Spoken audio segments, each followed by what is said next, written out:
Hare Krishna. Welcome everyone to the second day of Gita course.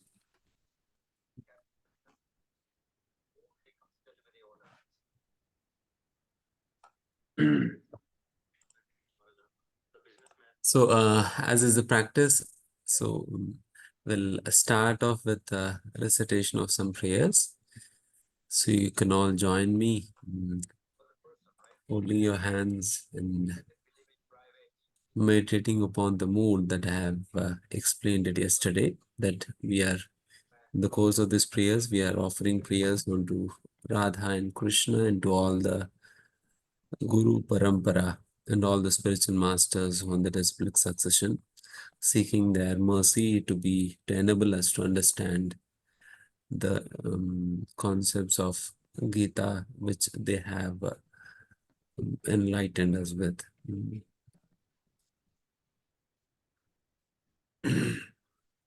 Okay.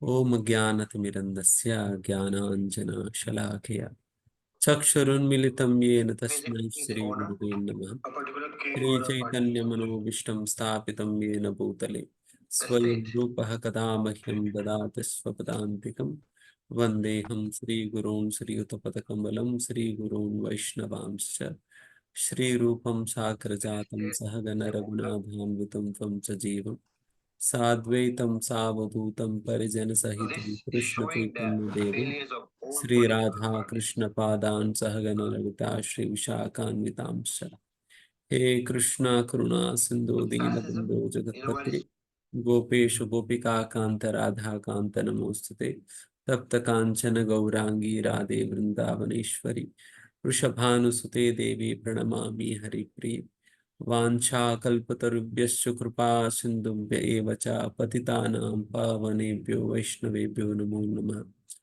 जय श्री कृष्ण चैतन्य प्रभु नित्यानंद श्री अद्वैत गदाधर श्रीवासादि गौर भक्तवृंद नमो विष्णुपादाय कृष्ण पृष्ठाय भूतले श्रीमते भक्तिवेदांत स्वामिनिति नामिने नमस्ते सारस्वती देवे गौरवाणी प्रचारिणे निर्विशेष शून्यवाद पाश्चात्य देशतारिणे हरे Krishna Krishna Krishna Hare Hare Hare Ram Ram Ram Hare Hare. Okay, Hare Krishna.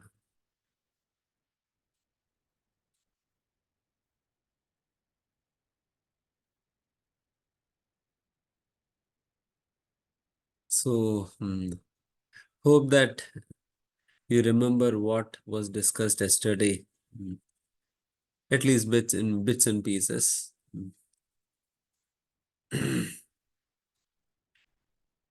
So yesterday we discussed about some sort of introduction to Bhagavad Gita. What does Bhagavad Gita mean, and what is the purpose of Gita, and what is to be expected in Gita, and how relevant Bhagavad Gita is in today's world to each one of us.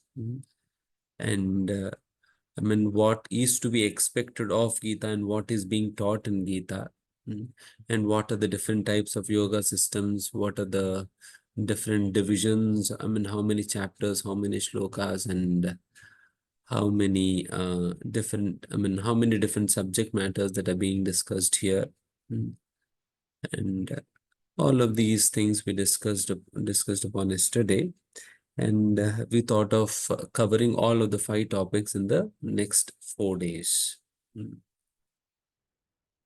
So today, so what are the 4 topics? Any one of you remember what are the 4 topics that we discussed yesterday? Maybe you can just type it down.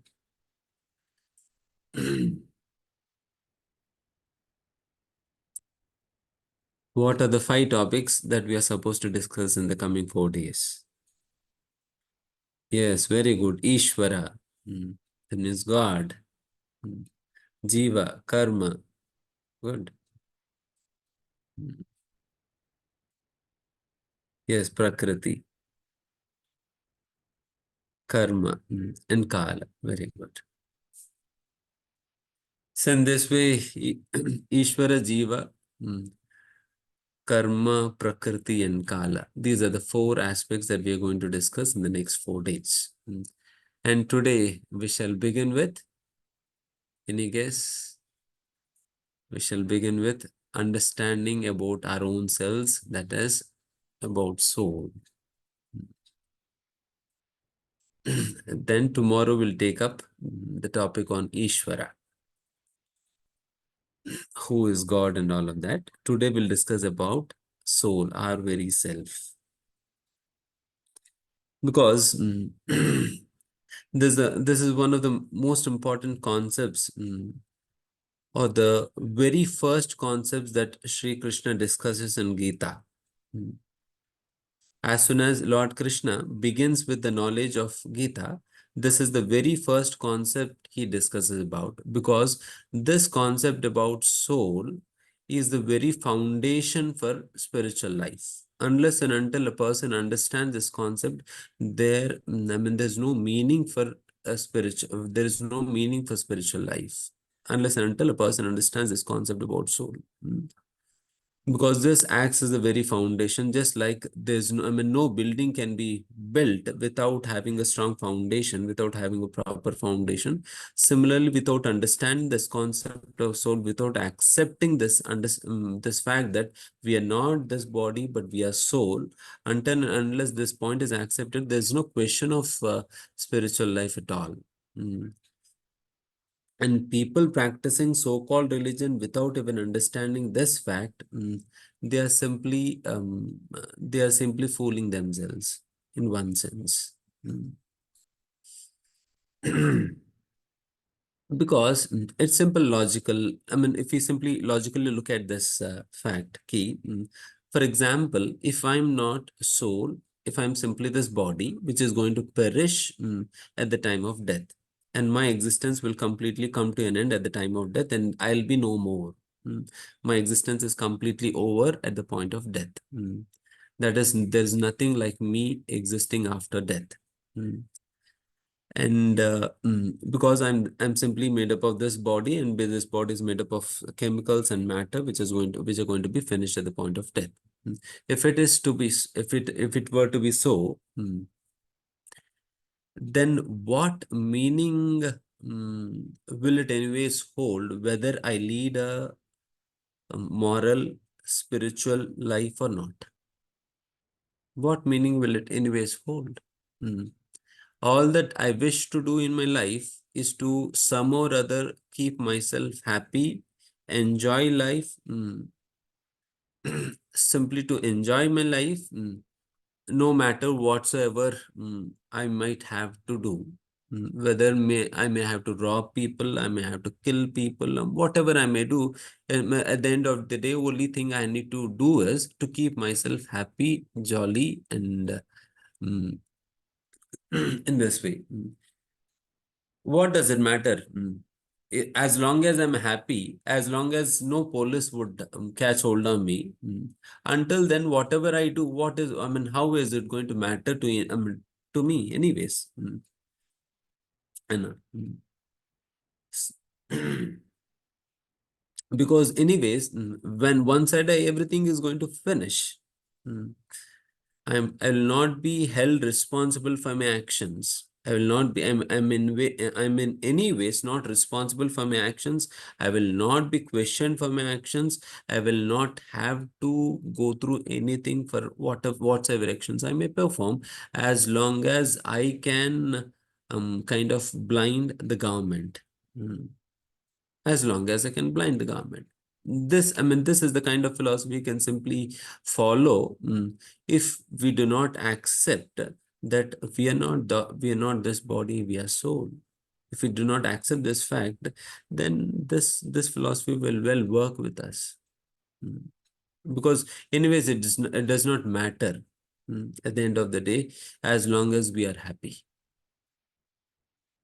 As long as we are happy. So that's why simple moral life and so-called spiritual life without accepting this fact is simple foolishness. And what is the need of following all of these rules and regulations given in the spiritual life, if we are not accepting that there is something called next life. Mm. There's something called next life. We do not accept this fact, because having next life means you will be held responsible for whatever actions you're performing now and later. You'll be questioned for whatever you are, and you'll have to and you'll have to go through certain reactions for whatever actions you have performed previously. Mm. So if it were to be though, if it is to be so, then a person will lead a very responsible life. Responsible life, because he's going to be questioned later on. Mm. He's going to be questioned later on, and he will be held responsible for whatever actions he has performed. That's the reason a person would very consciously lead a responsible life, knowing this fact. Mm. Knowing this fact. So that's why this moral life or spiritual life will have meaning, and only when we accept this fact that we are not this body and we are soul. And that is the reason Krishna wanted to clarify this fact even before discussing anything about spiritual life. Mm. That is the fact. That is the reason why Krishna is bringing up this concept in the very beginning of Bhagavad Gita, so as to clarify to Arjun that he is not body, he is soul. Because unless and until this concept is clarified, there is no meaning anyways to the spiritual life. That is why even before discussing anything about spiritual life, Krishna is first of all clarifying this concept to Arjuna. And this concept is discussed in Bhagavad Gita in second chapter 2.13 to 2.30. These are 17 to 18 shlokas wherein this concept of soul was discussed in Gita. Until 2.11, it was all Arjuna's. Arjuna was expressing his inability to fight and his feelings and all of that, and he was expressing how he is surrendering himself to Lord Krishna. Mm, and he's inquiring from the Lord to please help him out from the situation. This is what was happening until 2.11, second chapter, 11th shloka. Until that time, this is what was happening. In 2.12, mm, Krishna kind of smiles at Arjuna's perplex situation. Because even before Krishna could start saying something, the background was, I'll just briefly explain the background so that you'll appreciate the concept better. Now that the Kauravas and the Pandavas, they have come together on the battlefield of Kurukshetra to fight each other. And the conchs were blown. Conchs were blown, and both the parties were ready to fight with each other. At that point of time, Arjuna asked Lord Krishna, who was driving his chariot, to take his chariot right in the middle of the battlefield. So, so that he can see the opponents and have an estimate of what their power is and how their arrangements are. He wants to have an estimate about their strengths.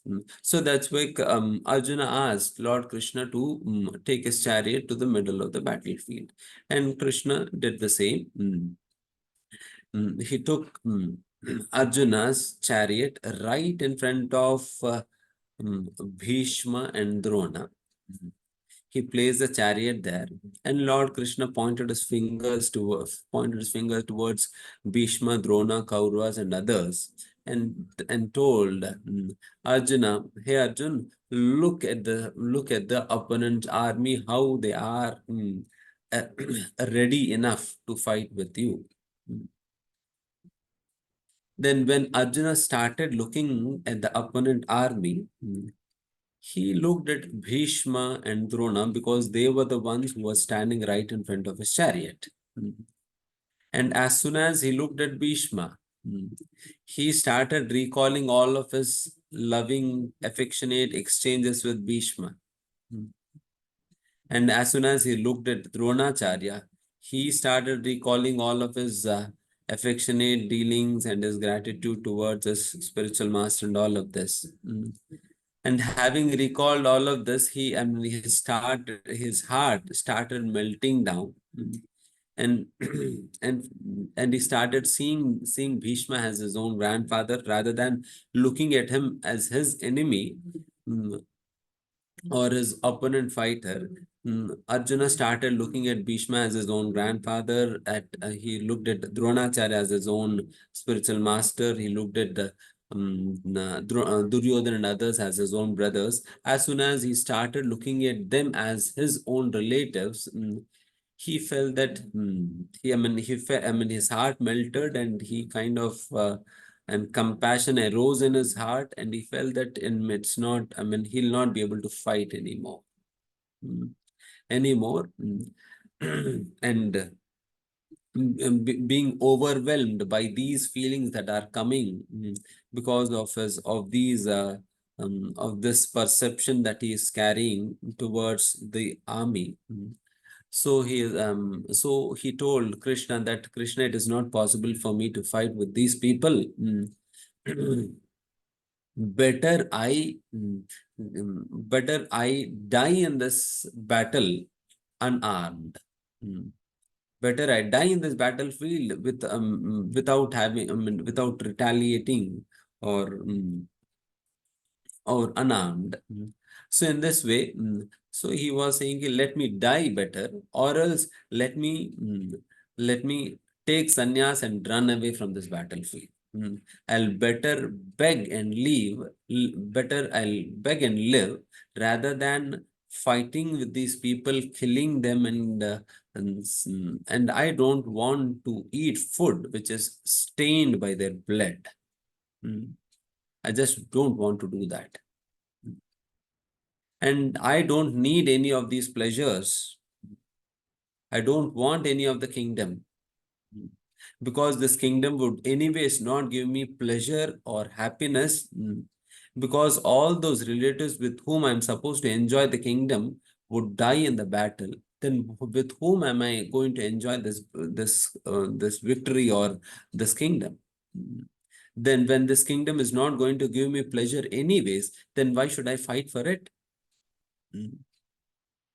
And moreover, killing people like Bhishma and Dronacharya, who are respectable, not just respectable, rather they are worshipable for me, because they are the ones who have nurtured me from a very childhood.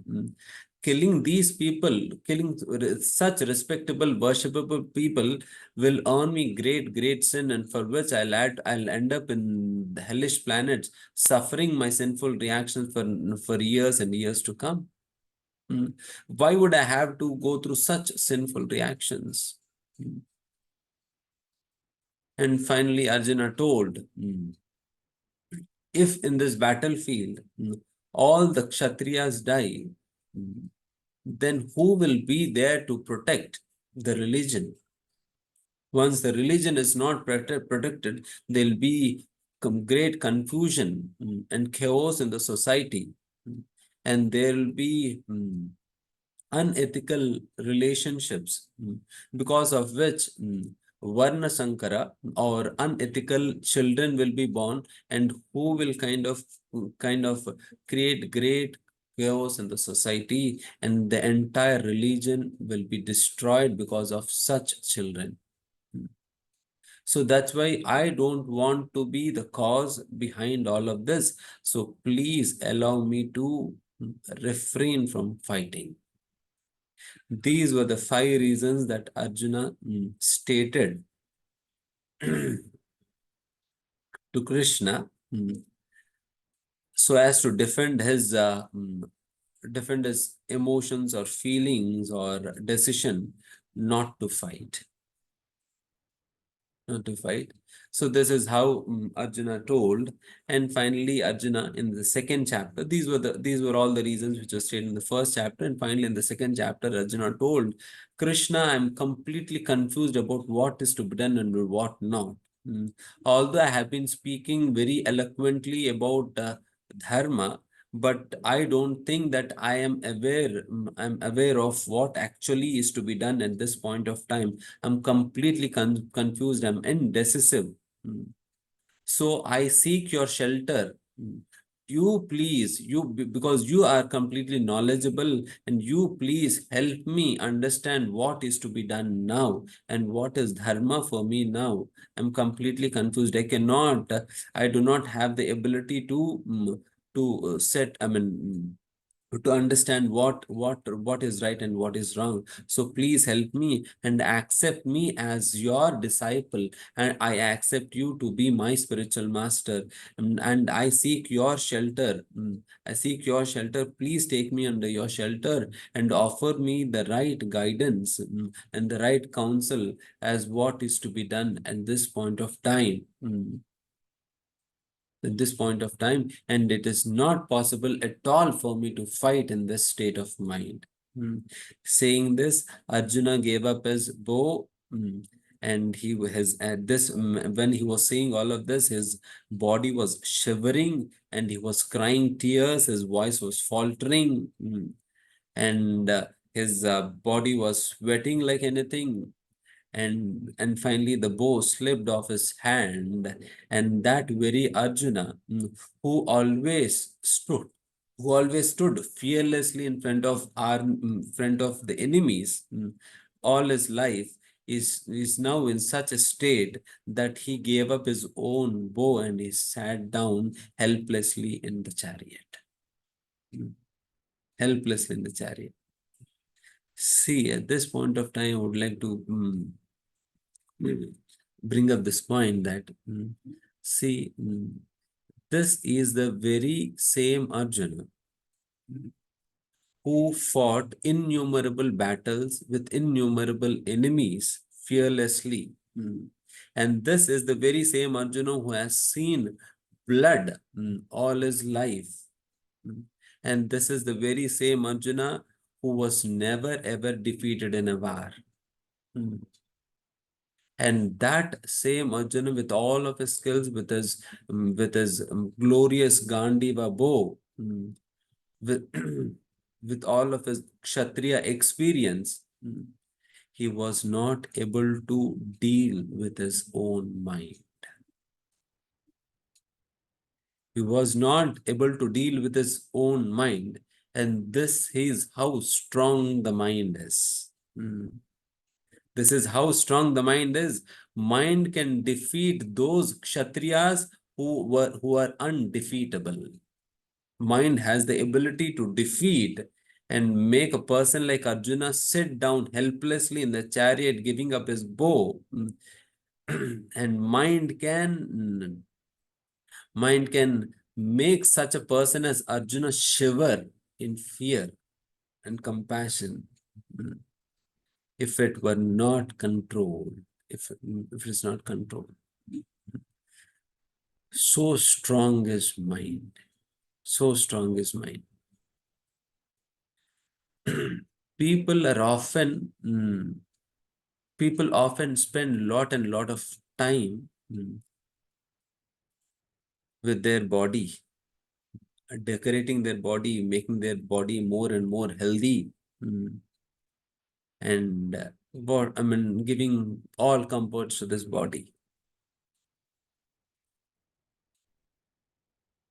So we are investing a lot of energy on this body. But what are we doing with the mind? What are we doing to keep it healthy? What are we doing to keep it pure? What are we doing to keep it controlled? What are we doing? Hardly anything. We do a lot of exercises, yoga, this and that for this body. But what are we doing for this mind? Which is going to play such a key role in our entire life. Hardly we are doing anything with this mind, for this mind.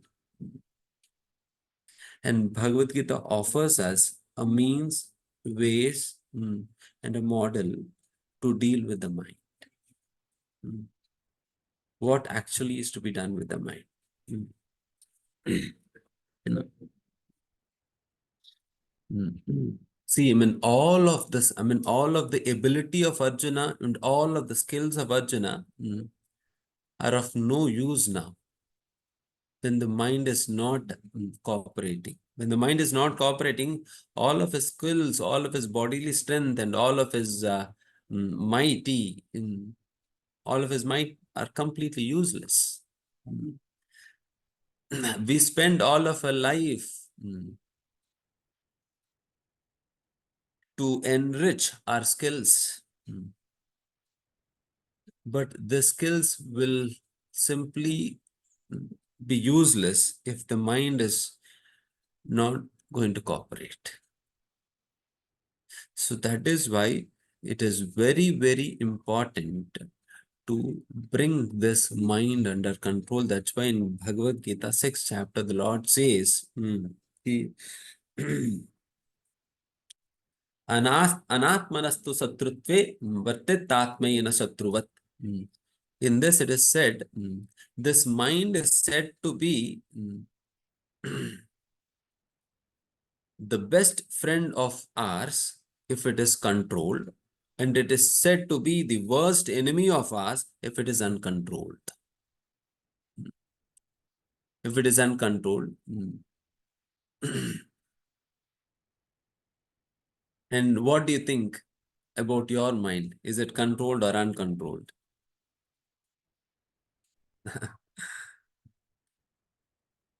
Uncontrolled, right? So it is a worst enemy then? It is the worst enemy.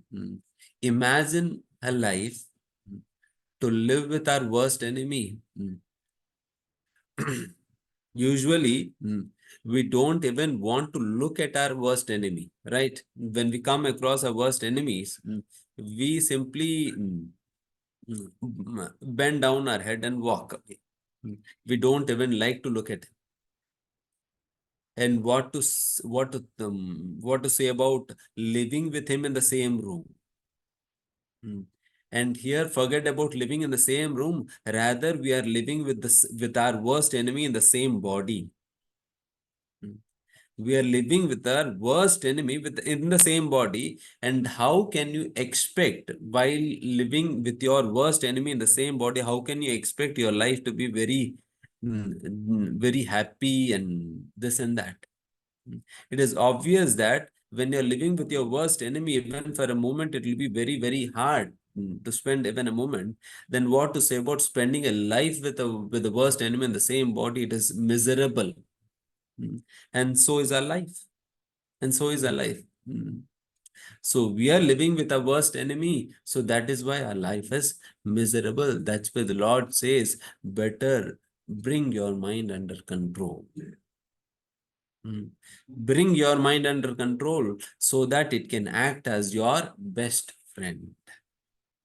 Act as your best friend. And this state, when the mind is uncontrolled and the mind is acting as a worst enemy, we are simply following and very submissively abiding by the instructions of the mind. Whatever the mind says, if the mind says, "Acha, aaj pani puri khana hai," immediately we run to get the pani puri. If the mind says, "No, today, no, today, I mean, I would like to go to shopping mall," immediately we'll run to satisfy. I mean, whatever the mind says, we simply surrender to the instructions of the mind. See, how can you expect your life to be peaceful and happy if you are following the instructions of your worst enemy? If if the army general of Indian Army, he seeks instructions or guidance from Pakistan Army General, what would happen? What would happen? And this is what is happening with our own selves. We are simply following the instructions of the worst enemy, thinking, accepting them to be our own desires. our own desires. The very first thing we'll have to understand while understanding the concept of soul is that our existence, that is, we are different from this mind. Mm. We are different from our mind. We are different from our body. Mm. I am not this body. I am not this mind. That is why we say, this is my body and this is my mind. This is my ear and this is my eye and this is my mouth. This is my ears and this is my tongue and this is my body. And similarly, this is my mind. But I never say that this ear is me, or this tongue is me, or this body is me. Even in language, while using the language also, we always differentiate. I mean, whatsoever language you may use, whether it be Hindi, English, or whatsoever language, we always, the language always has a distinguishes between our very self and our belongings. Just as we say, this is my mobile and this is my car. Similarly, we say this is my body, but we never say this is I body, because I is different from my belongings. My belongings, I is different from that. So as to distinguish this thing, so the language is also so built. And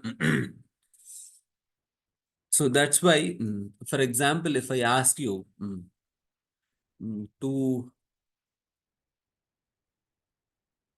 touch your nose. So immediately you can touch your nose, touch your eyes, touch your mouth, and touch yourself. What would you do? Touch yourself. What would you do? So this is what is the self that we are talking about now. This is our nose, but I am not this nose. This is my mouth, but I'm not this mouth. I'm different from this mouth. So, whose mouth it is, and whose hand it is, and whose legs are these, the person to whom all these belong to is what we are referring to as soul. The person to whom all of these things belong to is what we are referring to as soul. This is how the concept of soul comes into picture. है ना?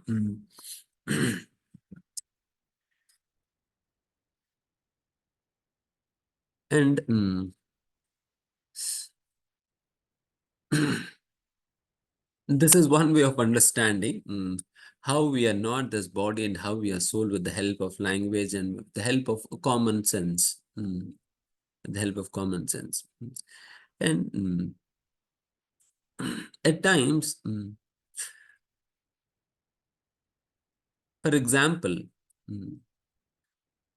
if you think that we are this body and I'm not this soul, I'm not soul, I'm this body. If I think so, and what is this body made up of? According to a professor of anatomy, he says that this body is made up of various elements like calcium, phosphorus, and this and that. So many ounces of calcium, so many ounces of phosphate, and so many ounces of this, the element, and this element, and this element. This is what is a body composed of. And if all of these chemicals put together would kind of cost maybe 1,000 rupees in the market. All of these elements put together would cost about 1,000 rupees in the market. How would it sound if I say this is your value, 1,000 rupees?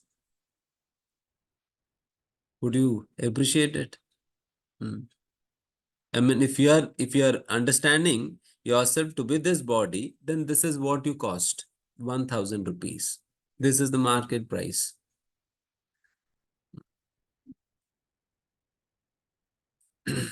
And for example, if your friend is driving on a BMW car and somehow he meets with an accident, mm, and he is badly injured, and you just got to know that your friend got injured, and you somehow or other uh, went up to the place where accident took place, and there, what would you do? Would you first take the car to the mechanic, or would you drive your friend to the hospital? Because your friend costs 1,000 rupees and the BMW car costs 60, 70 lakhs.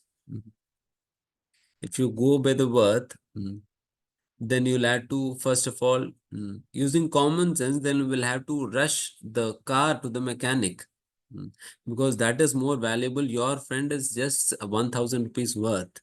Mm. If it's simply made up of the chemicals that we are talking about. Mm. But this is not what we do usually, right? Mm. This is not what usually happens. Rather, we would wish, or we would rush our friend to the hospital. Mm. Our friend to the hospital, mm, because he is more important. He's more important. He's more valuable than 70 lakhs worth car.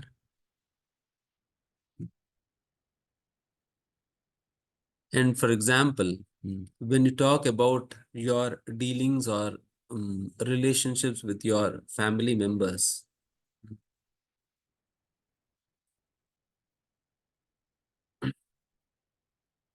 if you talk about your relationship with your family members, and if I say that,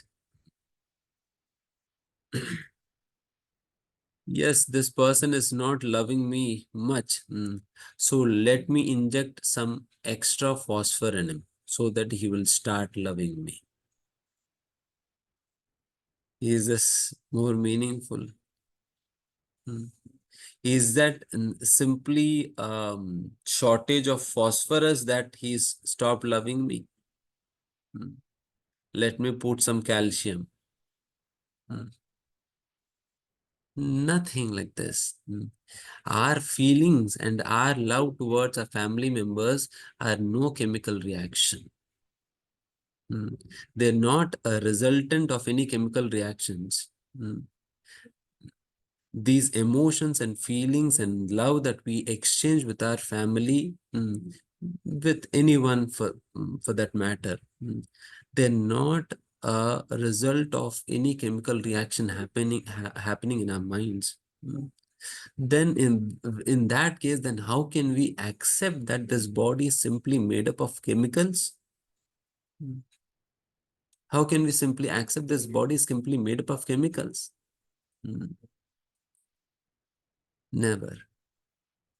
Never would we accept this fact. And when this body is not simply made up of chemicals, and we are not a product of some chemicals, then who are we? Then who are we?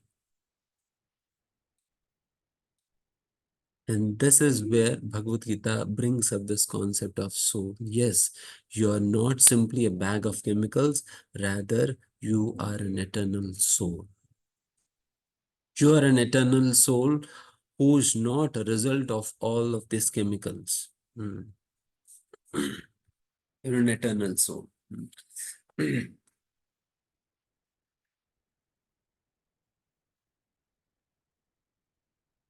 So in this way, we should understand the existence of soul, or our identity with soul. Because why we are discussing all of this? Because when we talk about Gita, especially in India, every person has heard something about Gita. If we ask even a rickshaw wala, what do you understand about Gita? What is said in Gita? He would quickly reply saying that Gita says that we are not body, we are soul. Mm. Many have this knowledge, but very few have the conviction. Mm. Many have this knowledge that we are not the body, we are soul, but rarely anyone have the conviction that we are not this body, we are soul. And because they do not have the conviction, that's why they fail to lead a life based upon this understanding, mm, based upon this fact. Mm. The facts can be brought into practice in our daily life only when we develop conviction and faith in them. Mm. And how do we develop faith? By the discussions that we are doing here now. Mm. This is how, when we kind of analyze and understand with the help of devotees and the explanations given in the scriptures, then we'll be able to appreciate this fact. And when we appreciate this fact, this will slowly and gradually get absorbed in our subconscious mind, and it will slowly and gradually transform our behavior, bring about a change in our behavior, our thought process. Mm. It will bring about a change. Mm. This is how the concepts of Bhagavad Gita are going to act upon us. If you simply leave them in the books, you will never see Gita acting on you. Mm. But rather will have to contemplate, understand, discuss about these facts, and slowly and gradually absorb these understandings in a subconscious mind, and then bring them into practice in our daily life. So in this way, this is one way of understanding the concept of soul. And moving further,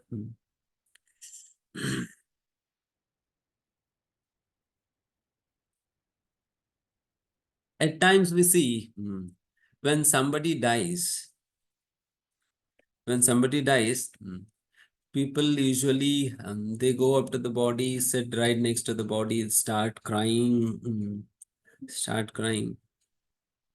It's very painful.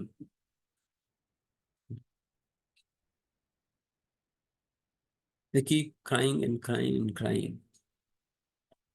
But the question is,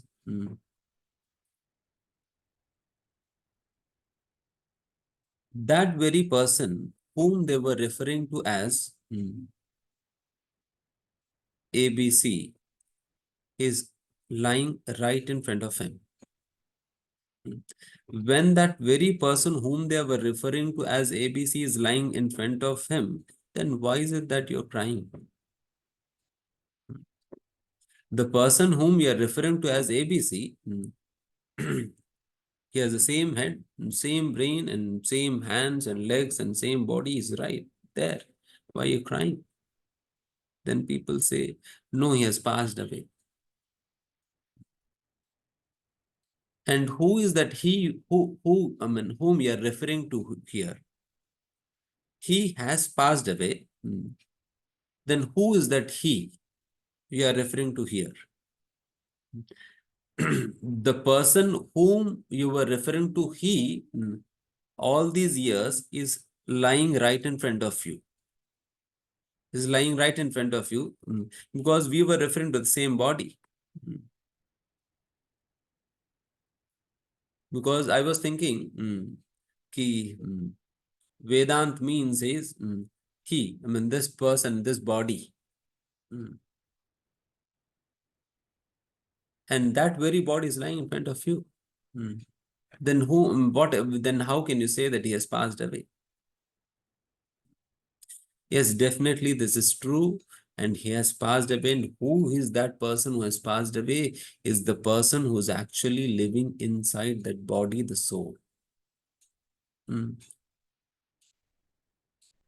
The person who's actually living inside the body, that is the soul. Because the soul has passed away. That's why here people say that he has passed away, although the body is lying right in front of him. That means we have never ever seen that person ABC until now. Mm.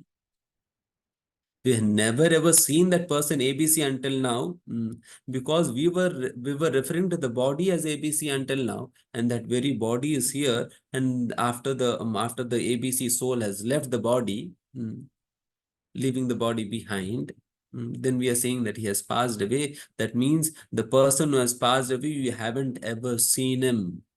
You haven't ever seen him.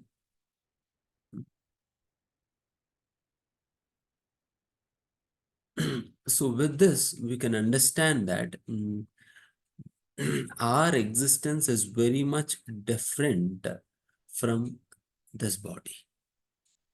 Our existence is very much different from this body.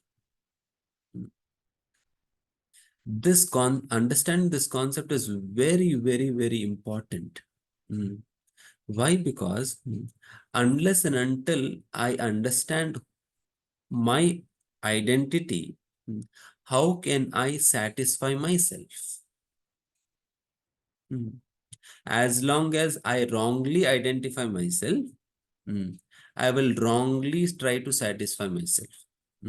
For example, if I accept myself to be this body, then I will indulge in those activities which will satisfy my body. Which will satisfy my body. If I accept myself to be mind, then I will indulge in those activities which will satisfy my mind. If I accept that I am not this body, I am not this mind, I am soul, then you will engage in activities which will satisfy your soul. This is as simple as that. And what are those activities which will actually satisfy the soul? They are the activities which are known as spiritual activities, which we refer to as spiritual activity. This is how spiritual activities come into picture. Because spiritual activities are those activities which will actually satisfy my very existence as soul. So that is why, although we have been trying to satisfy our understanding as body from many years, by trying to satisfy the body by many arrangements, but still that is the reason we are never able to experience that happiness or satisfaction. That is why when we are not able to experience that satisfaction, because I am thinking that I am this body and trying to satisfy this body, and I'm something different from this body, then how can I derive satisfaction by providing comforts and this and that for the body? And that is the reason, howsoever a person may try to satisfy his body, he would never ever feel satisfied and feel at peace, and he will never feel happiness as long as he does not take to spiritual activities, because he's only trying to satisfy his body. He's only trying to satisfy his body. Because I'm different from this body. Just like if I feed you, will my hunger be relieved? If I feed you, my hunger will not be relieved because I am different from you. If my hunger is to be relieved, I will have to feed myself. Similarly, I am feeding the body, I am satisfying the body, then how can my soul be relieved of its thirst and hunger and its dissatisfaction? That is why it is never being relieved. The whole course of our life's actions will be directed by this understanding. By this understanding, if you develop conviction on this fact, that yes, I'm not this body, I'm not this mind, and I'm this soul, I'm soul, then the entire course of action in your life will change as per this understanding. Mm. As per this understanding, because you will not simply waste your time in satisfying the body. You will not simply waste your time in satisfying the mind. Rather, you will take to those activities which will actually bring about satisfaction to the very soul. This is how this concept is going to shape our lives. Mm. Shape our lives. So that is the reason Krishna is bringing up this concept in the very, very beginning of Bhagavad Gita. Mm. Very beginning. Mm.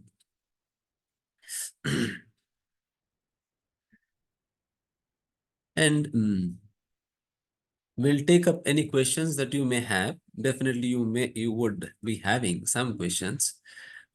We'll take up questions towards the end so that we will not break the flow. Mm. And having understood these concepts in different ways, we'll also try to understand this from a scientific point of view.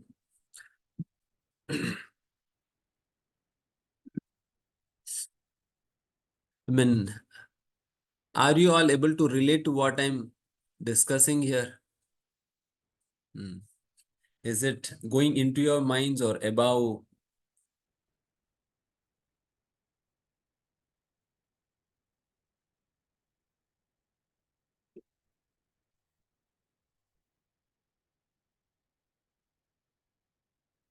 Good. Thank you.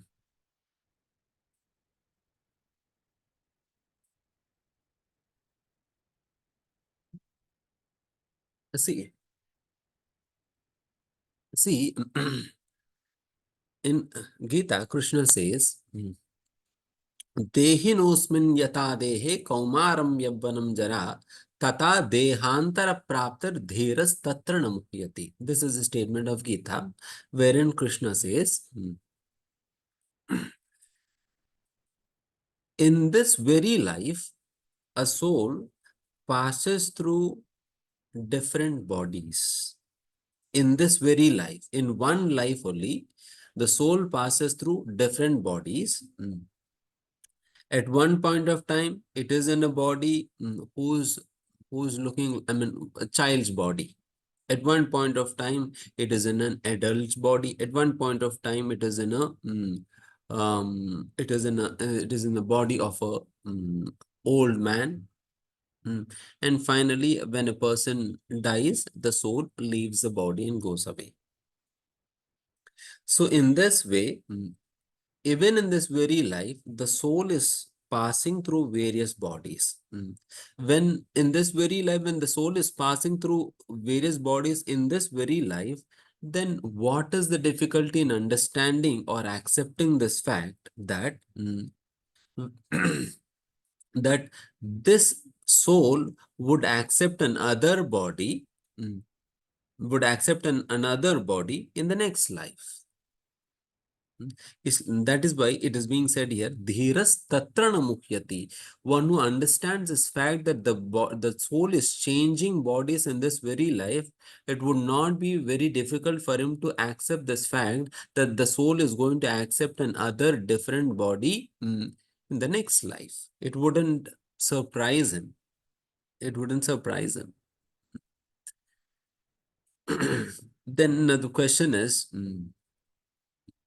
yes, Gita says, then what does the science say about this?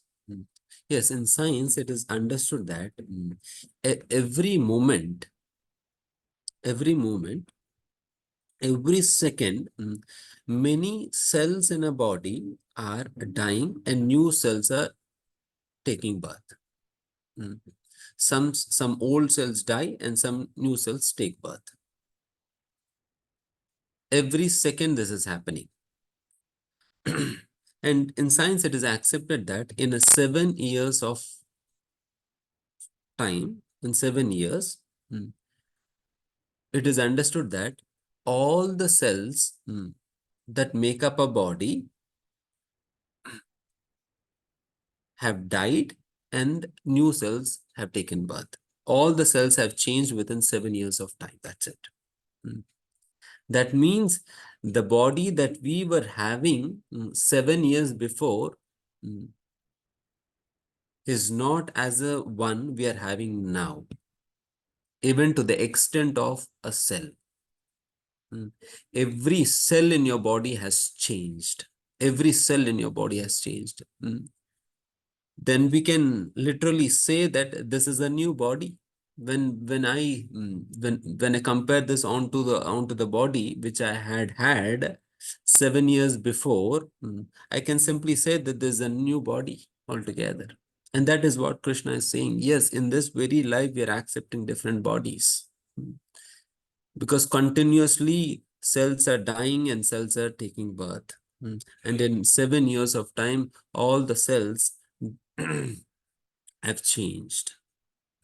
That is why Krishna is saying, in this very life, we are changing different bodies. And after we have changed different bodies in this very life, when this body completely becomes useless for the soul to stay, just as we give up our clothes, our old clothes, and accept new ones, similarly the soul gives up its old covering body and it accepts a new one. It accepts a new one. This is as simple as that. That's why Krishna also gives the same example. Vasam se jirnani yata vihaya navani grihnati naroparani.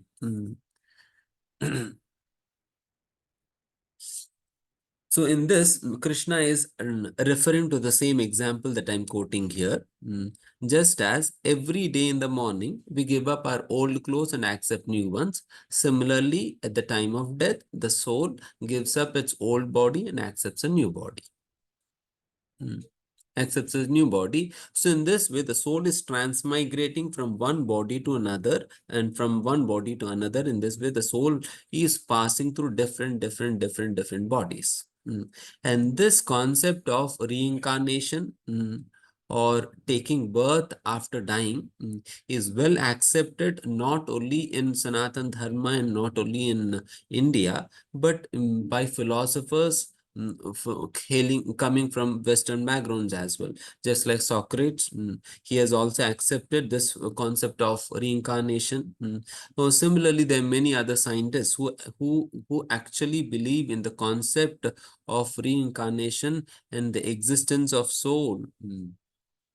It is not only in Sanatan Dharma wherein the concept of soul exists. Rather, even in Christianity also they believe in the existence of soul. But the difference between Christians' understanding of soul and Sanatan Vedic understanding of soul is that in Vedic understanding we accept that even plants and animals, any species which is exhibiting symptoms of life is because of the existence of soul. So with that understanding, we accept the fact that even a plant or an animal possesses a soul, not just human beings. Whereas Christians have this notion that it is only humans who have the soul, who have the soul, then forget about the animals and the plants and others.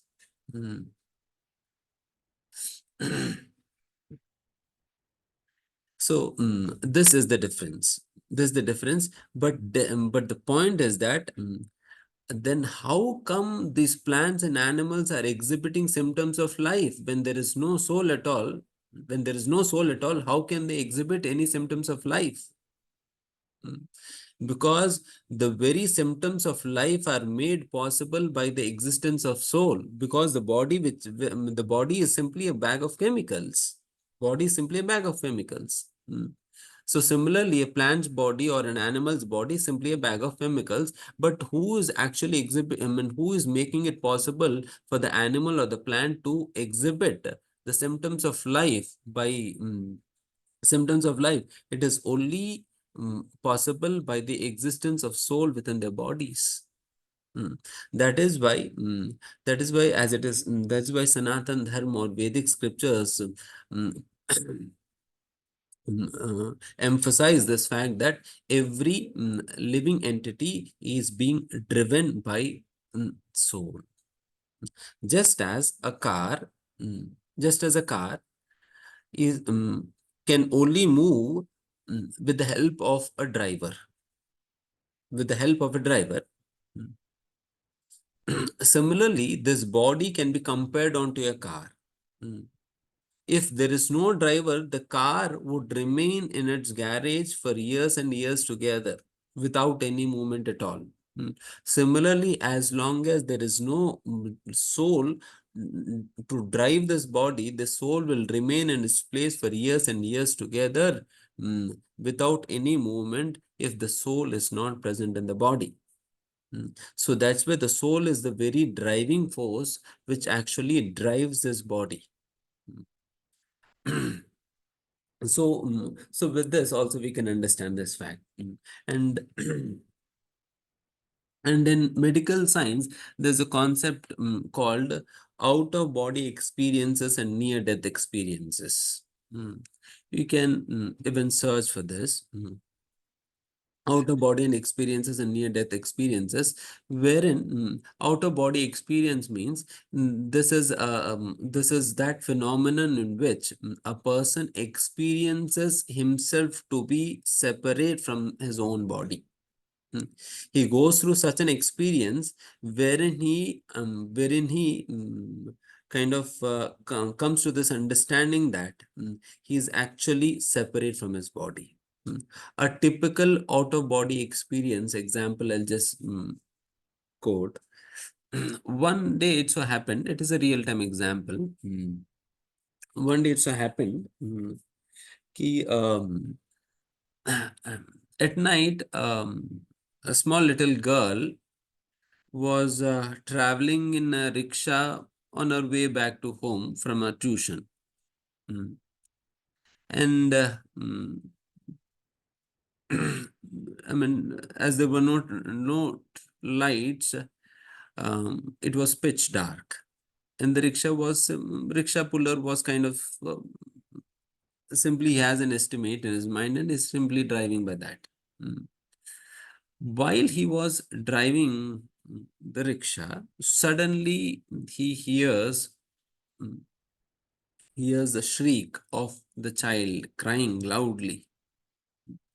Immediately he stops the rickshaw and goes behind and looks for the girl, then finds that the girl's stomach was pierced with some iron rods. Because there was a truck in front of the rickshaw, which the rickshaw puller couldn't notice. And these rods went straight into the stomach of that girl, because of which the girl was completely unconscious and she was bleeding heavily. And some or other, this rickshaw puller managed to take her to the hospital. He took her to the emergency ward. Immediately, the doctor started operating the girl in the operation theater. And after the operation was done, the doctor came back to his cabin. And after some time, when the child recovered, recovered and she felt okay, she went up to the doctor. She went to the doctor and she started telling the doctor, Doctor, a small little child, she started telling the doctor, Doctor, I noticed that while you were operating on my stomach, no, you by mistake forgot a needle inside my stomach. You forgot a needle inside my stomach. Then the doctor was perplexed. He, doctor was perplexed, and it was nothing like that. Nothing like that happened. You are simply imagining something. No, the child, no, doctor, I have seen it with my own eyes. You have left it in my stomach. The doctor was surprised. How come you can see when I am operating on your own stomach? How can you see that? Then she started telling, Ki doctor, I was able to see you operating on my stomach from the top. From the top, I was able to see. Then the doctor was surprised. Let me check what you're saying is right or wrong. Then he did that scanning and then he found that really a needle was left in a stomach. Mm.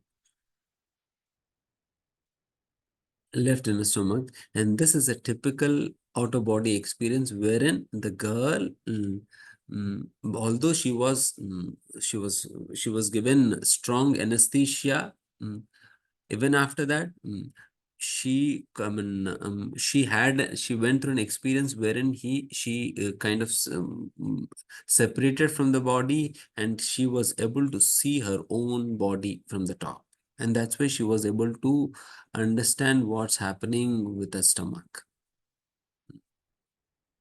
And this is a concept which is well received and accepted in science.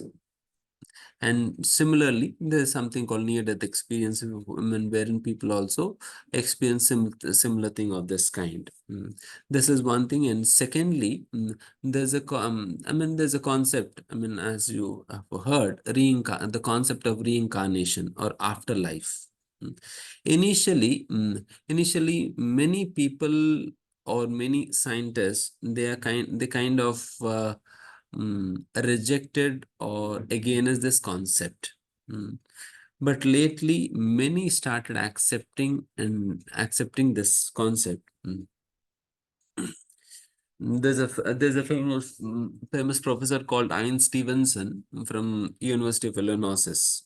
Mm. He was kind of he never believed in this concept of soul. Mm. And afterlife, reincarnation, he used to laugh at people talking about these things. Then at one point of time, the university made him responsible for a project to conduct research upon this concept of soul and reincarnation. Then being asked so he started researching in this topic, and lately he found it so interesting, so interesting and so absorbing that he spent his entire life researching on this topic. He spent 30 years researching into this topic. Mm.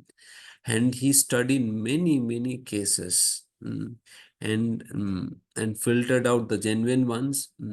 And he finally came up with 2,000 cases wherein people have literally experienced uh, experienced this afterlife or reincarnation. Mm.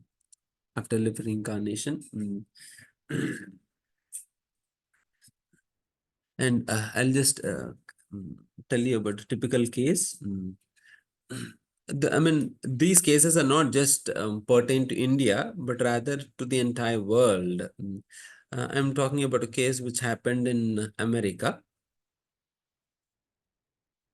There was a little boy who was hardly 4 years old. And this was a documentary mm, which came up many years ago on the TV as well. Mm. So there was a little boy who was just 4 years old, and he was mm, mm, in his sleep. While he was sleeping, he was kind of started kind of stammering about different aeroplanes and this and that. Mm. Then the parents were surprised. How come he knows so much about airplanes? Mm. He's able to identify, or he was able to pronounce many different types of planes. Mm. I don't think that he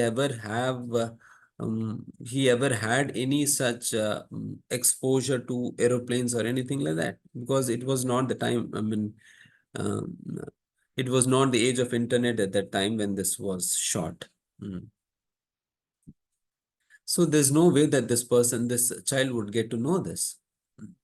Then they felt, ठीक है, let it go करके they just left it. And later on, this child used to reveal many intricacies of aeroplanes, about its operating and this and that.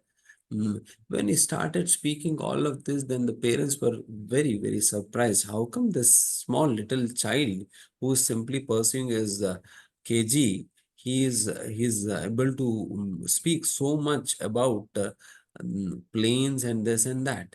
Mm.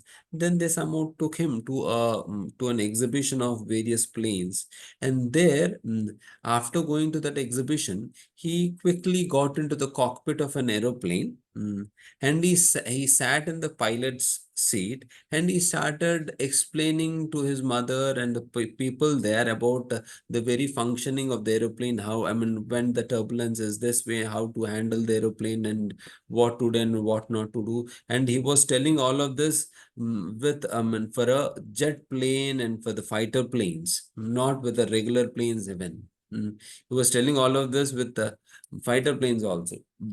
So the parents were literally surprised, and the people there were also surprised. How come this small little child, 4-year-old child, is able to understand so many things? Is telling so many integrities of operating an aeroplane. Mm. Then finally, they took him to a psychiatrist and a person who could research into all of this. Then slowly and gradually, when they researched and digged more and more into this, then they found out that this small little child was previously mm, mm, in his previous life, he was a pilot driving a fighter plane, and somehow he met with an accident in the Pearl Harbor War. Pearl Harbor, you must have heard of it. In the war, in the Vietnam War. So he met with an accident there, and he died in a plane crash. Mm, Plane crash, and so he is carrying the memories from his past life. Mm. And there is no other way to explain his knowledge mm, without accepting the concept of reincarnation. Without accepting the concept of reincarnation, there's no way we can defend the understanding that this little boy has about the planes. Mm. So in this way, there are many such such cases, and this concept is actually referred to as Jata Smaraniya in Sanskrit. Jata Smaraniya, who actually not everyone has the ability to recall what happened in his past life. It is very few who are able to recall their past life, and such people who are able to recall their past life, they are called as Jatasmaraniya. Jatasmaraniya. So in this way, this is the concept of soul. So in this way, I mean, even in science, there are many phenomenon which are explainable only by accepting this concept of soul. And there are many concepts, and there are many books written on this also, past life reincarnation. Mm. So you can refer to this book. Many of these were written by N. Stevens, and there are many other authors also who have written elaborately about this reincarnation, past life, and all of this. So you can refer to them if you want to see the scientific perspective of this concept. And finally, finally, we would like to turn to Bhagavad Gita, what Bhagavad Gita has to say on soul before we wind up this concept. See, Bhagavad Gita, now, just as this body is made up of 5 elements, earth, water, air, fire, ether.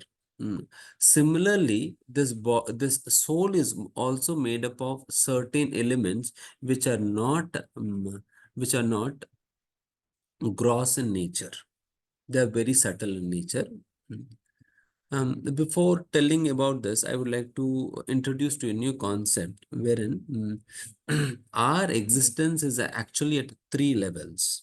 Our existence is at 3 levels. One is a very gross level existence, that is our existence in the inside the body, in the form of this body. It's a very gross level, wherein this body is made up of these 5 major elements: earth, water, air, fire, ether. Mm. And the second level of existence is a subtle existence. We have gross body, and inside the gross body there is a subtle body.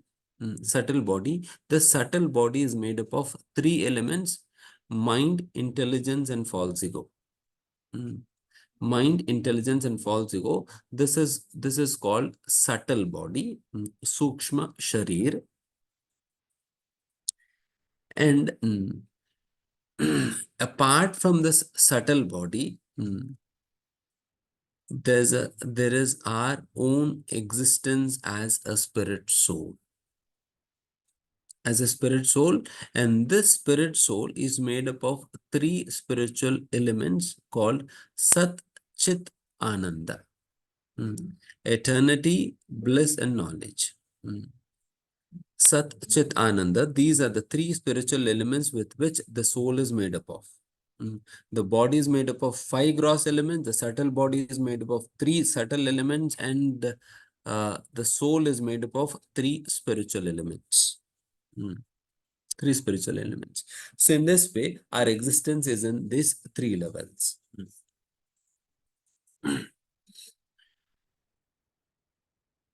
And when at the time of death, when a person passes away, when a person dies, the gross body is what is destroyed, and the elements of the gross body mix with the elements of the nature. The earth mixes with earth, the air element of our body mixes with the air of the universe. Fire element mixes with fire, and this way all of the five elements mix with their respective elements. But the subtle body remains. But the subtle body remains. And the subtle body remains with us as long as we retain our existence in the material world. As long as we remain in the material world, the subtle body is going to follow us. That means the subtle body that we had in the past life is the one we are having now, and the very same subtle body will come along with us in the next life as well. And this is going to follow us in this way until we enter the kingdom of God. Until we go back to Godhead and enter the kingdom of God, the subtle body is going to be with us. That is, this very mind, intelligence, and false ego, these three elements are going to stay with us for long, long years to come. This means if we keep this mind, intelligence, and false ego dirty today, then tomorrow, what should we expect? The same dirty mind, same dirty intelligence, and same dirty false ego. So if we are not going to clean them today, so we will have to spend with those same dirty things next life as well. And this dirt is going to continue to stay with us for lifetimes to come. Then why to wait for so many lifetimes? Better clean them today. Start cleaning them now. Because it is terrible to stay in a dustbin, right? It is terrible to stay in a dustbin. So if we make our mind and intelligence and falls into a dustbin, dumping all the dirt of this world into it, so we will be miserable to stay in it. So better clean them now. Better clean them now. So in this way, the existence is in this way. And now that we have understood that yes, there is an afterlife, there's reincarnation, I'm supposed to accept next body. Then what sort of body am I going to get? Who is going to decide this? Am I going to get a dog's body or a cat's body or a human's body or a beautiful body or a ugly body or a body which takes birth in a rich man's family, or what? Who is going to decide all of this? For this, Bhagavad Gita states, यम यम वापि स्मरन् भावं चदते अन्ते कलेवरं तं तं मे वेति कौन्तेय सदा तद्भाव भावितः.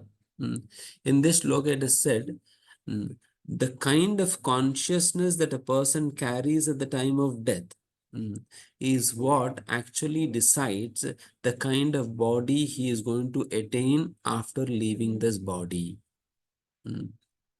For example, if a person leaves his body in dog consciousness, what is the kind of body he is supposed to expect in the next life? Dog's body. Dog's body. Then Krishna says, Antakale cha mameva smaran muktvat kalevaram. So in this, Krishna says, Antakale cha mameva smaran muktva kalevaram. When a person remembers me while leaving his body, such a person only attains my kingdom. Such a person only attains my kingdom. So, so when we are leaving our body, when we remember the Supreme Lord Krishna and leave our body, then we will go back to Godhead, or we will go back to the kingdom of God. But if our consciousness is so low that we are thinking about many wrong things, then definitely we'll end up in a wrong body. So the entire spiritual all the spiritual activities that are actually recommended in the Vedic scriptures are actually meant to help us or train us to slowly and gradually increase the remembrance of the Supreme Lord, so that one will be trained enough to remember the Supreme Lord at the time of death. Because it is very, very difficult to bring the Supreme Lord into our remembrance at the time of death, because at the time of death, the person goes through terrible, terrible, terrible pain. Terrible pain. When we are subjected to such terrible pain, just as when we squeeze mango, whatever pulp is there in the mango, it comes out. Whatever is there inside, that very same thing comes out when we squeeze it. If if the mango is rotten and the pulp is rotten, and I squeeze the mango, what is going to come out?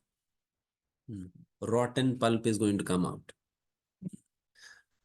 Similarly, when I am squeezed by that severe pain at the time of death, if my mind is carrying rotten thoughts and rotten consciousness, then what is going to come out at the time of death? Rotten thoughts and rotten consciousness is going to come out, and this rotten consciousness will lead us to a miserable body. If you really wish to go back to Godhead and go back to the kingdom of God, then we'll have to prepare ourselves for the final exam, which is going to be taken at the time of death. Final exam. And that is why it is said, life is a preparation and death is the exam. Life is actually meant to prepare oneself to develop this consciousness. But unfortunately, people are so absorbed in doing all other things except spirituality that they are left with nothing for spirituality, and they finally end up with the wrong consciousness at the time of death and end up in wrong bodies. See, for us to come to this human body, it took many lives. After going through 84 lakhs of species of life, we could get this human body. And if this time, if you're not careful enough to get out of the to make use of the human body and get out of this cycle of birth and death, then imagine once again if we were to go through this 84 lakh species of life once again, how painful it would be. How painful it would be. So we'll have to go through this entire pain if we are not going to utilize this human form now and get out of this birth and death cycle. So that is why it is said this human birth is actually meant to get out of this cycle, to prepare ourselves, to prepare our consciousness in such a way that we can get out of this human birth and death cycle. So that's why my request to all of you is to please devote time, energy, and consciousness to prepare yourself for this final exam. And for that, you will have to take to the spiritual activities that are recommended in Gita. That is why it is said in Bhagavatam, etavan sankha yoghabhyam janma labha param pumsam. Janma labha param pumsam. Param means ultimate. Labha means profit. What is the ultimate gain or the profit that a person can ever attain? Pumsam means a human. A human. What is the ultimate gain or a profit that a person can ever attain in his human life? Ante Narayana Smritihi. If he can remember the Lord Narayana at the time of his death, this is said to be the very perfection of life. This is said to be the very perfection of life, because simply by remembering the Lord at the time of death, one will gain the opportunity to enter the kingdom of God. And if you are not going to enter the kingdom of the God, then prepare yourself to face the cycle of birth and death, and you'll have to go through again this all species of life. And after coming to human birth, once again LKG, UKG, first standard, second standard, all of PG, UKG, all of this will go on. We'll keep on doing our jobs, get married, and look after our children, and this and that and this and that. With all of this, we'll have to go round and round and round and round. That is all. That is all. If you really want to, if you really wish to see this again and again, then welcome. Then welcome. But if you really want to get out of this mess, then hear Gita. Then follow Gita. Follow Gita. So in this way, one has to understand this concept of soul.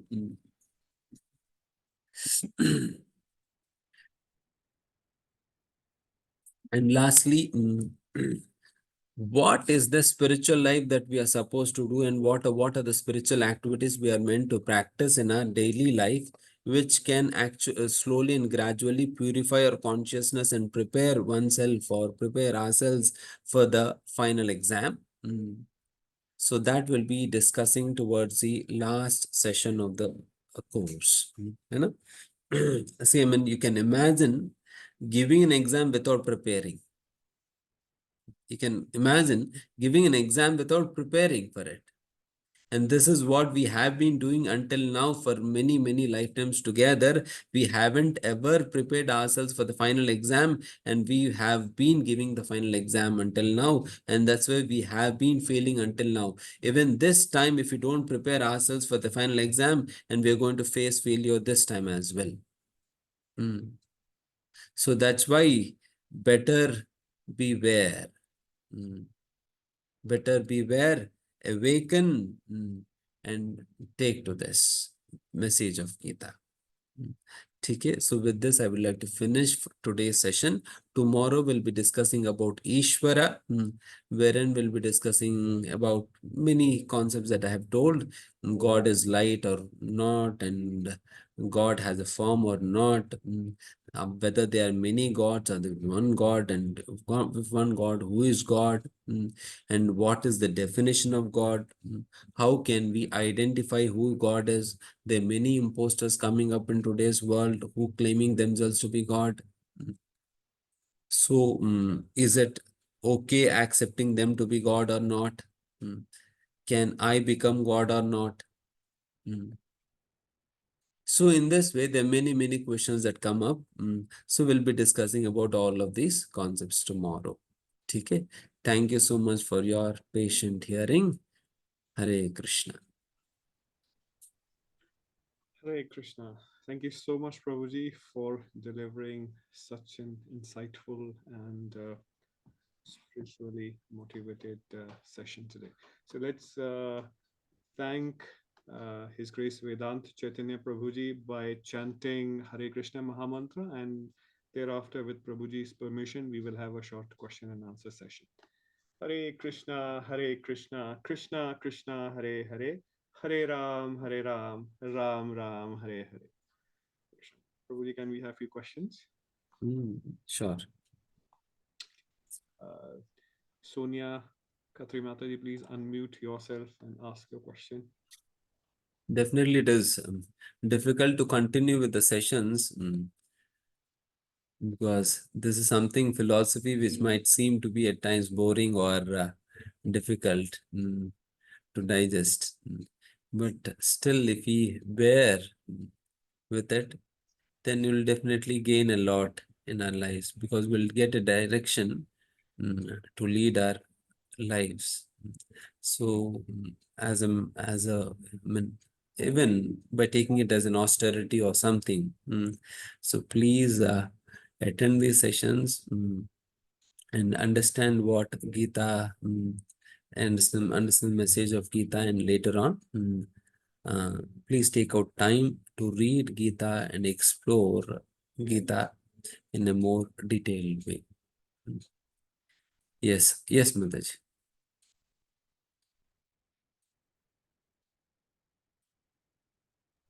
Hare Krishna Prabhuji. Thank you first of all for such an enlightening session. I have just a small query that I have read one spiritual book, and in that it was mentioned that even the Devtas, they also, long for the human birth because this is the only birth in which we can go to the God's place, as you said. Is it true? Yes, very good. Yes, this is very much true, as it is mentioned in Bhagavatam as well. Especially the Devatas are standing in queue to gain a birth, an opportunity to take birth in this Kali Yuga in human form, especially this Kali Yuga. Why? Because although this Kali Yuga is said to be Kaler Dosha Nide Rajan, it is said to be a very abode of all sorts of nonsense. All that nonsense that people cannot even imagine in other ages, all that nonsense is obvious in this Kali Yuga, but still Devatas are willing to take an opportunity to take birth in this age in human form. Why? Because why? Because ki, Krishna has launched a special bonanza offer for the people of Kali Yuga. This is a real special offer. And that is why whenever some special offers come up, people usually form queues to get them to get the offer. So are the Devatas. And what is that offer? Kaler dosha niderajan asti eko mahan guna. Although the Kali Yuga is an abode of all sins, all sinful activities, but still there is one good quality of Kali Yuga which makes it glorious and glorious and glorious than any other yugas.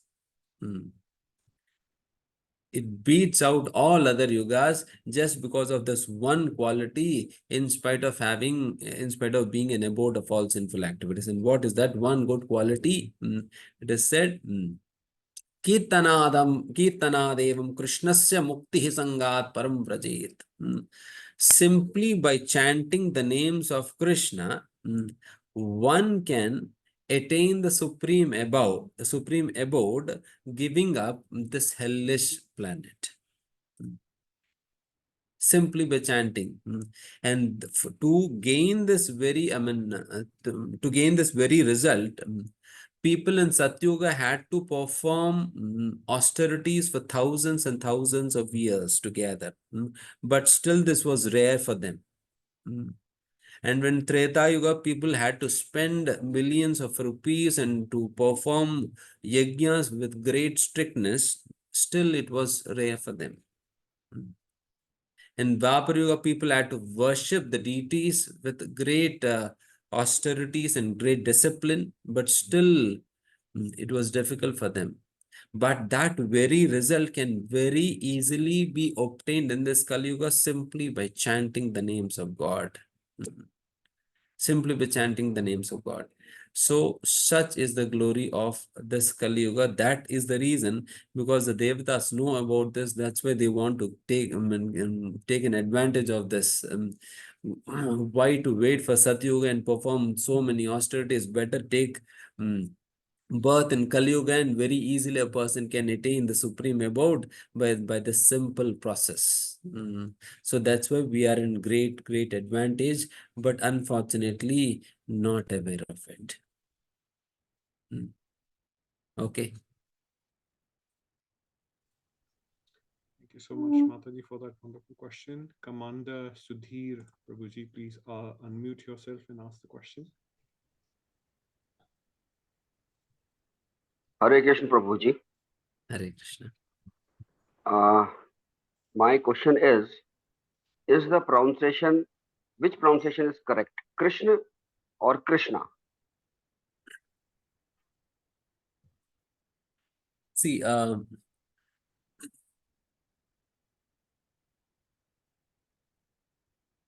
Yamuna and Draupadi are also called Krishna,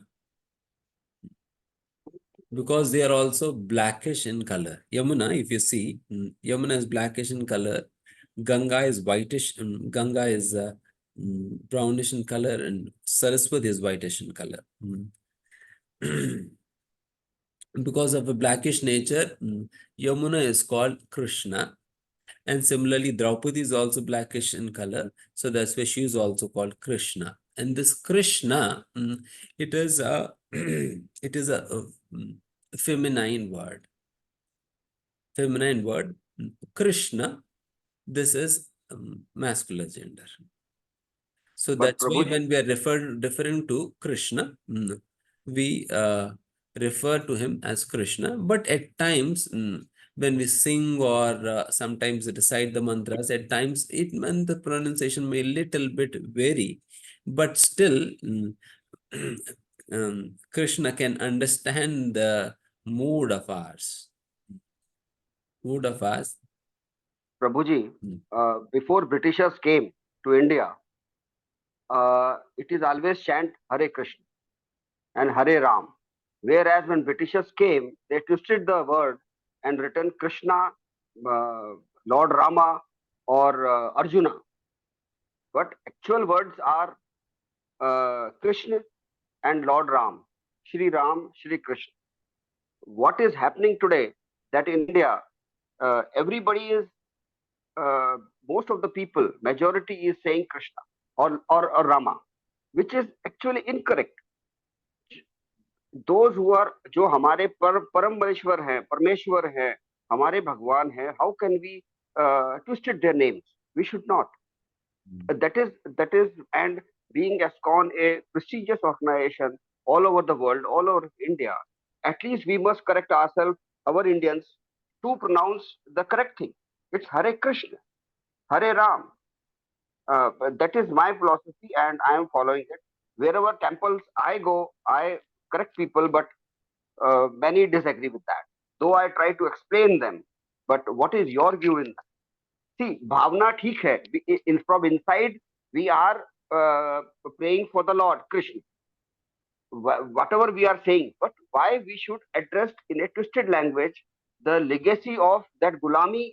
Why should we follow that? Yes, thank you, Our Pandit. Rishi Munis, our Definitely. spiritual leaders have given the word Krishna. It's Krishna. Yes, That is my definitely. submission, sir. Definitely, pronunciation do matter. Pronunciation do matter, but it is not all in all.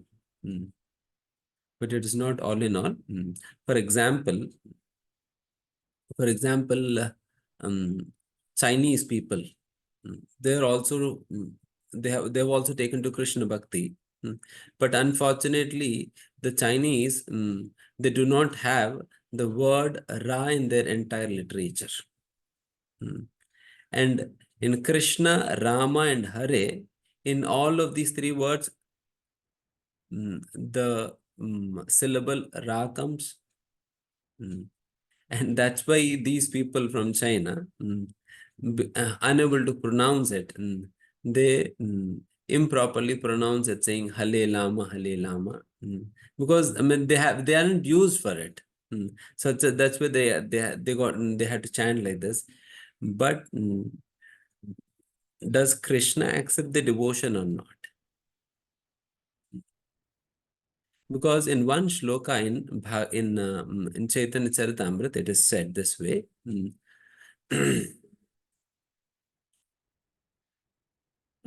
A foolish person may say Vishnaya, but a Pandit may say Vishnave. Who knows Sanskrit grammar, he says Vishnave, and a foolish person may say Vishnaya. But in that shloka it is said, ultimately, Bhavagrahi Janardhana. God, Krishna is the one who actually accepts the mood behind these two words. He's not simply driven by the words, but rather he understands the mood. So Krishna, he does not just accept, he does not reject the chanting of these Chinese people who are unable to pronounce. Rather, he accepts their devotion behind their pronunciation. But definitely, as you have said, as far as possible, we should try to pronounce it rightly. We should. Unless and until we are like Chinese, we should try to pronounce it rightly as far as possible. But still, if there is some defect, we should try to correct ourselves and try to bring right practices. That is very good. But at the same time, we should also understand the concept behind it. Just as a mother responds to a child's call, although the child may be faltering or stammering, she understands that my child is calling me. If a small little mother can understand her child's call, then what to say about the supremely loving God, Krishna? So is this thing. Thank you so much. Next. Thank you so much for that wonderful explanation, Prabhuji. Trilok Jana Roy, Prabhuji, please unmute yourself and ask the question. Hare Krishna, Prabhuji, Dandat Pranam. Prabhuji, my one question is, if we do bhakti sincerely, is this one human form of life enough for us to go back to Godhead? Yes. Yes. Because the process that we are given is so powerful, so powerful and so potent, that it has the potency to take us back home, back to Godhead in this very life, as long as we are ready to tap the potency. As long as we are ready to tap the potency by committing ourselves for the process. This process is potent enough. But the only thing is that at times we do not commit to the process. That's why it sometimes appears that it may take many lifetimes. Yes, definitely. If you are not committed, it is going to take many lifetimes. But if you are committed, the process that Srila Prabhupada has given, Chaitanya Mahaprabhu has given, and Krishna has given in Gita, they are such, the process is so potent that it can take us back home in this very life, I mean, howsoever fallen we may be. And don't even think that it is going to take many years also. Need not. Need not. Because then what hope is left for those people who would die in the next moment?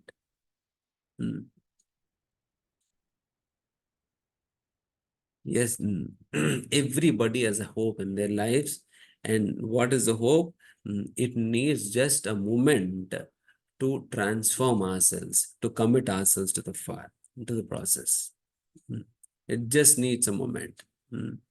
Just as there's a pastime in Bhagavatam, wherein in one moment, a king called Katvanga, he helps Lord Indra fight with demons.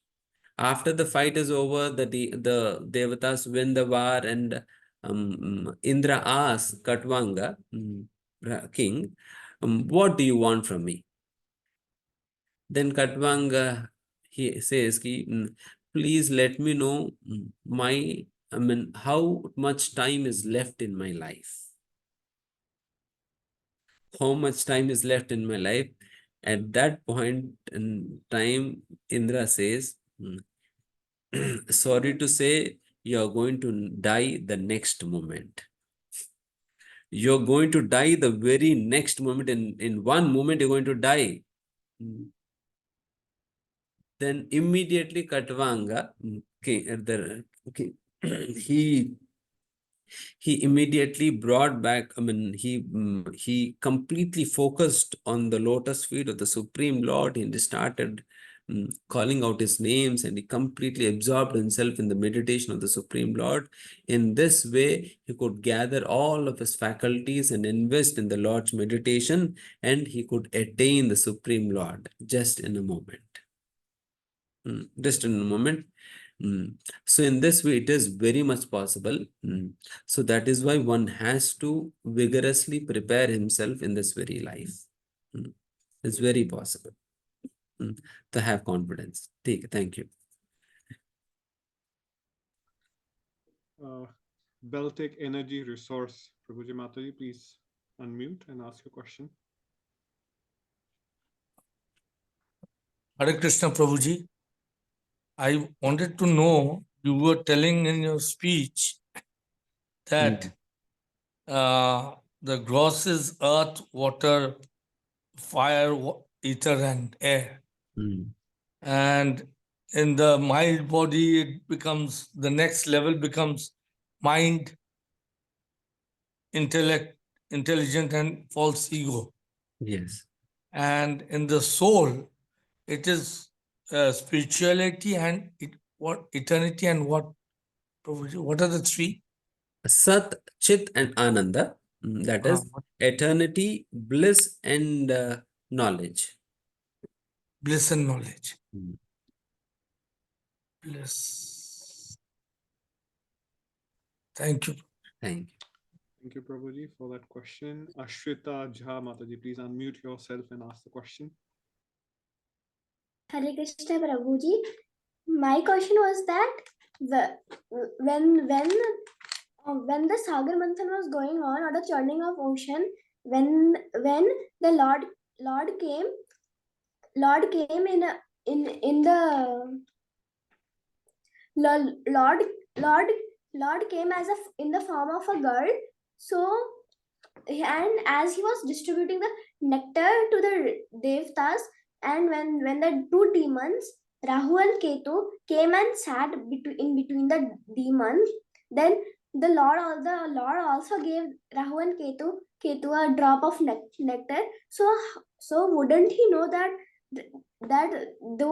those two people sitting there was Rahu and Ketu?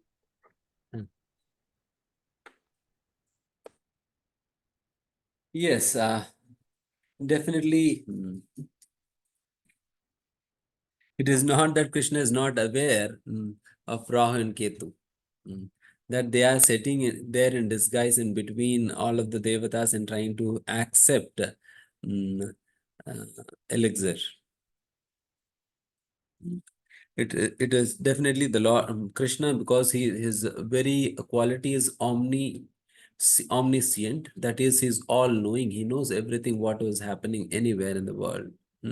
So similarly, he knows who Rahu and Ketu is and how they have disguised themselves as devatas, and they are sitting in amongst the devatas to drink elixir. But still, for the sake of pastime, he ignores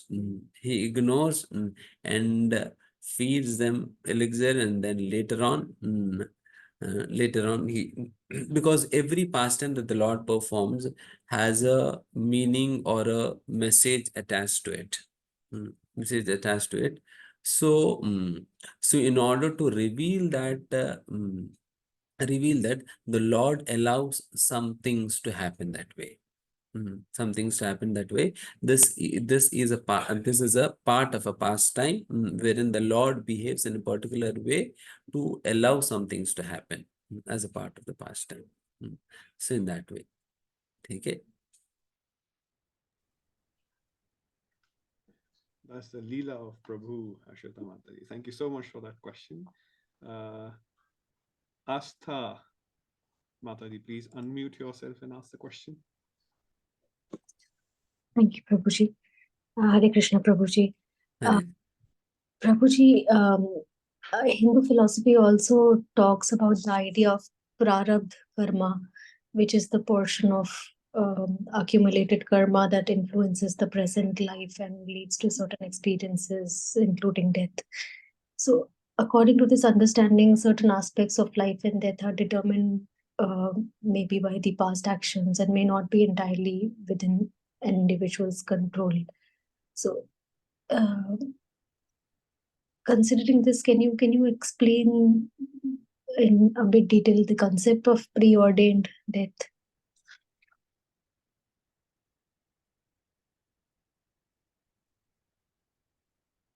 Yes.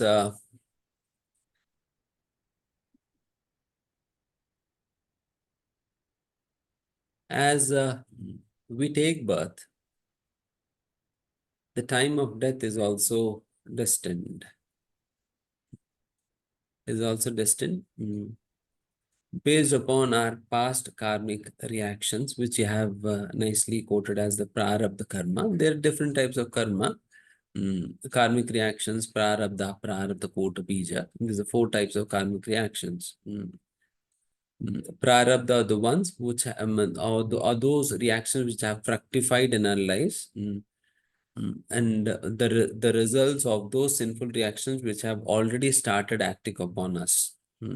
So based upon the prarabdha karma, one's death is destined in one's life.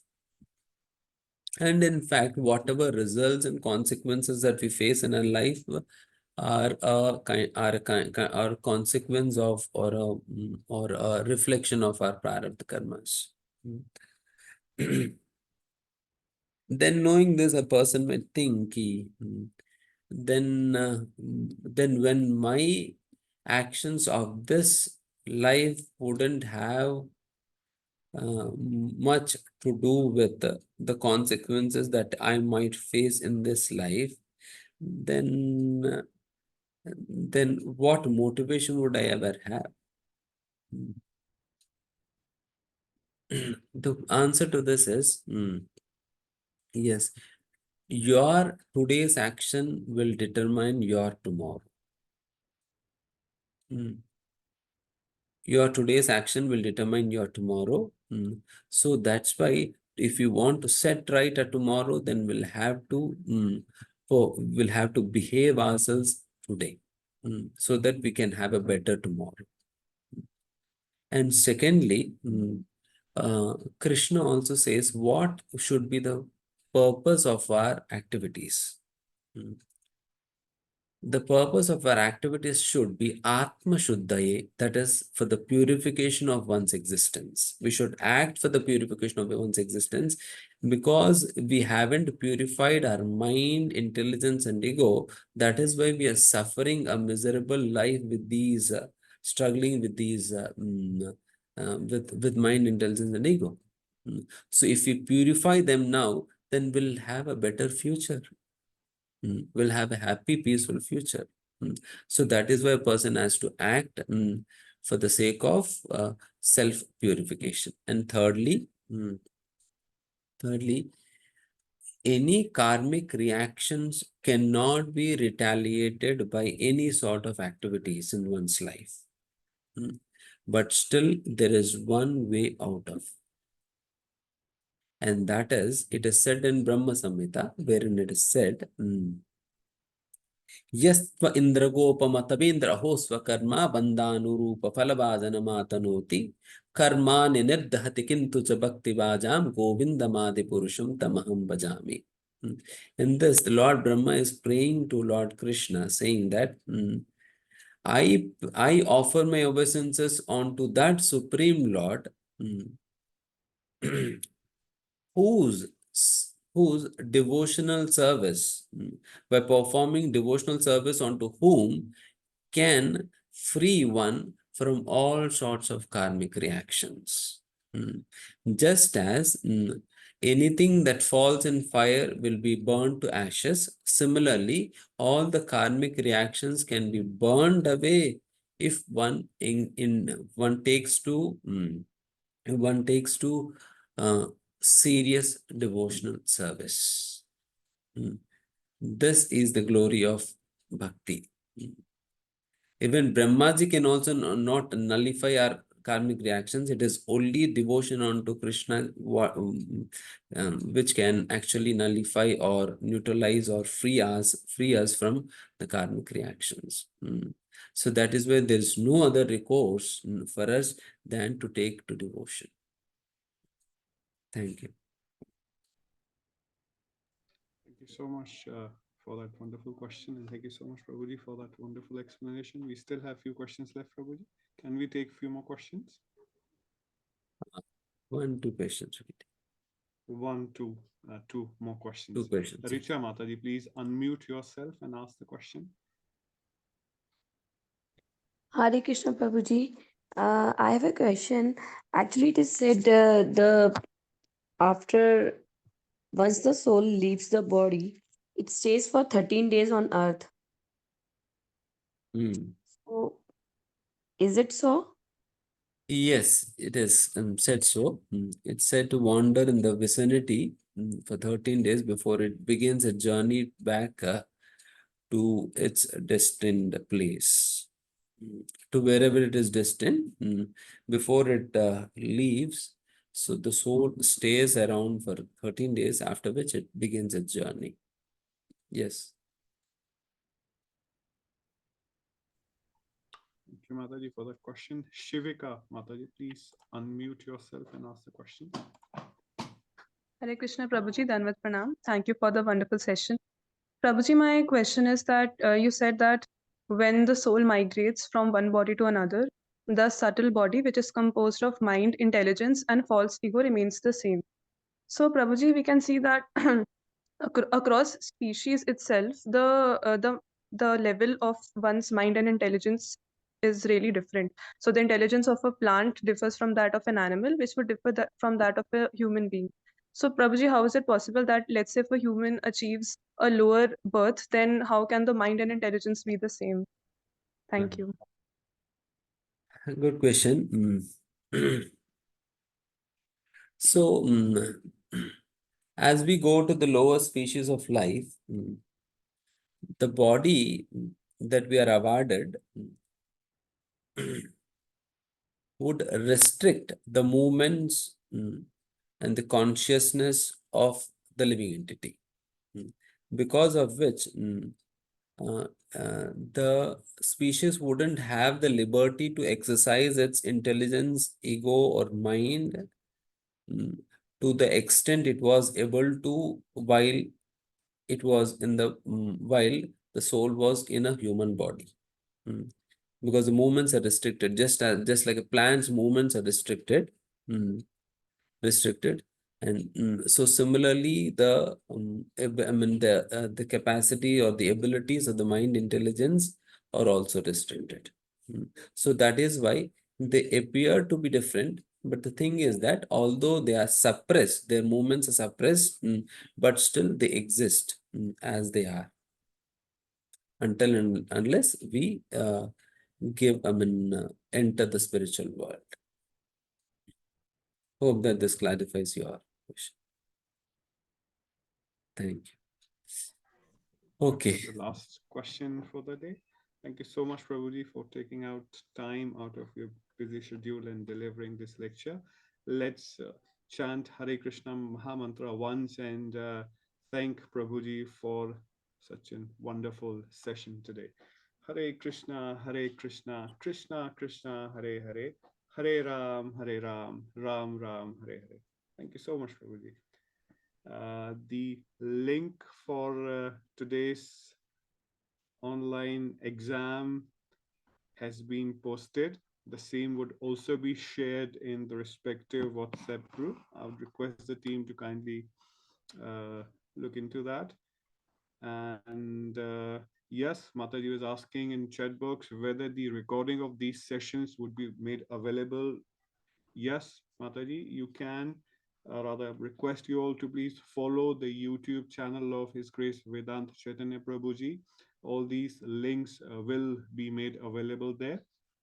We'll try and share these links in the respective WhatsApp communities also.